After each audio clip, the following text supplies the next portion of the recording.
Good evening, Professor, students, and guests. My name is Elisa McLeish. There are many interesting career paths that people take. Not everyone chooses the medical field or law or business. Some people prefer more obscure career paths. One of these interesting career paths is that of a paranormal investigator or parapsychologist. People in these careers investigate the matters of a paranormal nature. Paranormal is a general term that describes unusual experiences that lack a scientific explanation or phenomena alleged to be outside of science's current ability to explain or measure. In parapsychology, it is used to describe the potentially psychic phenomena of telepathy, extrasensory perception, psychokinesis, ghosts, and hauntings. The term is also applied to UFOs, some creatures that fall into the scope of cryptozoology, purported phenomena surrounding the Bermuda Triangle, and other non-psychic objects. Stories relating to paranormal phenomena are found in popular culture and folklore, but the scientific community contends that scientific evidence does not support paranormal beliefs. Approaching the paranormal from a research perspective is often difficult because of the lack of acceptance of the physical reality of most of the purported phenomena. By definition, the paranormal does not conform to the conventional expectations of the natural. Despite this challenge, studies on the paranormal are periodically conducted by researchers of all different disciplines. Some researchers study just the beliefs in the paranormal regardless of whether the phenomena are considered to be existing. This section deals with various approaches to the paranormal: anecdotal, experimental, and participant observer approaches, the skeptical investigation approach, and the survey approach. An anecdotal approach to the paranormal involves the collection of stories told about the paranormal. Such collections, lacking the rigor of empirical evidence, are not subjected to scientific investigation. The anecdotal approach is not a scientific approach to the paranormal because it leaves verification dependent on the credibility of the party presenting the evidence. It is also subject to such logical fallacies as cognitive bias, inductive reasoning, lack of falsifiability, and other fallacies that may prevent the anecdote from having meaningful information to impart. Nevertheless, it is a common approach to paranormal phenomena. Experimental investigation of the paranormal has been conducted by parapsychologists. Although parapsychology has its roots in earlier research, it began using the experimental approach in the 1930s under the direction of one J.B. Rhine, born in 1895. Rhine popularized the now famous methodology of using card guessing and dice rolling experiments in a laboratory in the hopes of finding a statistical validation of extrasensory perception. In 1957, Parapsychological Association was formed as the preeminent society for parapsychologists. In 1969, they became affiliated with the American Association for the Advancement of Science. That affiliation, along with the general openness to psychic and occult phenomena in the 1970s, led to a decade of increased parapsychological research.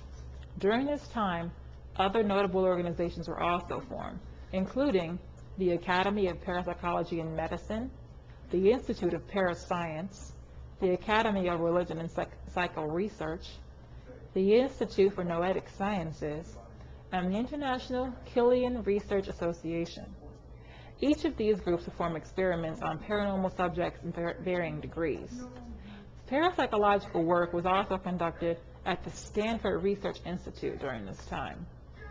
With the increase of parapsychological investigation, there came an increase in opposition to both the findings of parapsychologists and the granting of any formal recognition of the field. Criticisms of the field were focused on the founding of the Committee for the Scientific Investigation of Claims of the Paranormal, now called the Committee for Skeptical Inquiry, and its periodical Skeptical Inquirer. Eventually, more mainstream scientists became critical of parapsychology as an endeavor, and statements by the National Academies of Science and the National Science Foundation cast a pall on the claims of evidence of parapsychology. Today, many cite parapsychology as an example of pseudoscience. Though there are still some parapsychologists active today, interest and activity has waned considerably since the 1970s. To date, there have been no experimental results that have gained wide acceptance in the scientific community, as valid evidence of the paranormal. While parapsychologists look for quantitative evidence of the paranormal, a great number of people immerse themselves in qualitative research through participant-observer approaches to the paranormal. Participant-observer methodologies have overlaps with other essentially qualitative approaches as well, including research that seeks largely to describe subjects as they are experienced, rather than to explain them. Participant observation suggests by immersing oneself in the subject being studied, a researcher is presumed to gain understanding of the subject. Criticisms of participant observing as a data gathering technique are similar to criticisms of other approaches to the paranormal, but also include an increased threat to the objectivity of the researcher, unsystematic gathering of data, reliance on subjective measurement, and possible observer effects. Observation may distort the observed behavior. Specific data gathering methods such as recording EMF findings at haunted locations have their own criticisms beyond those attributed to this approach.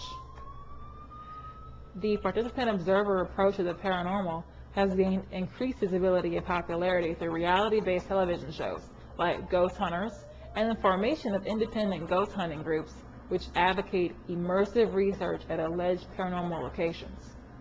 One popular website for ghost hunting enthusiasts lists over 300 of these organizations throughout the United States and the United Kingdom. These organizations all use their own methods of investigating. Some investigation equipment includes digital AC gasometers and EMF electromagnetic force arrays, DC geomagnetometer, ion air counter, a digital Geiger counter, digital 8 video with a night shot, audio recorders, digital and analog, and EVP analysis software with shotgun microphone, digital and SLR cameras with enhanced infrared capability, computerized sensor array including barometric pressure and motion sensor with graphic data logging capability, thermal viewers, and IR temperature scanners, and hygrometer, atmospheric humidity. Starting a career in paranormal psychology requires a degree in parapsychology. Most paranormal investigators warn those interested people that it is not a job in which you get rich. They warn that more money is spent than made. Money comes from penning books and journals about the subject, and even then you may only break even. Then there are skeptics who will shoot down any theories you may have. This can be very discouraging for a person just starting out in the field of paranormal investigating. Those who are in this field say that their satisfaction comes from the adrenaline rush of facing the unknown. It also comes from being able to help people in need. To be a paranormal investigator requires mental strength and much patience. It may not be the most profitable of careers, but you would definitely have some interesting stories to tell. Are there any questions? Thank you.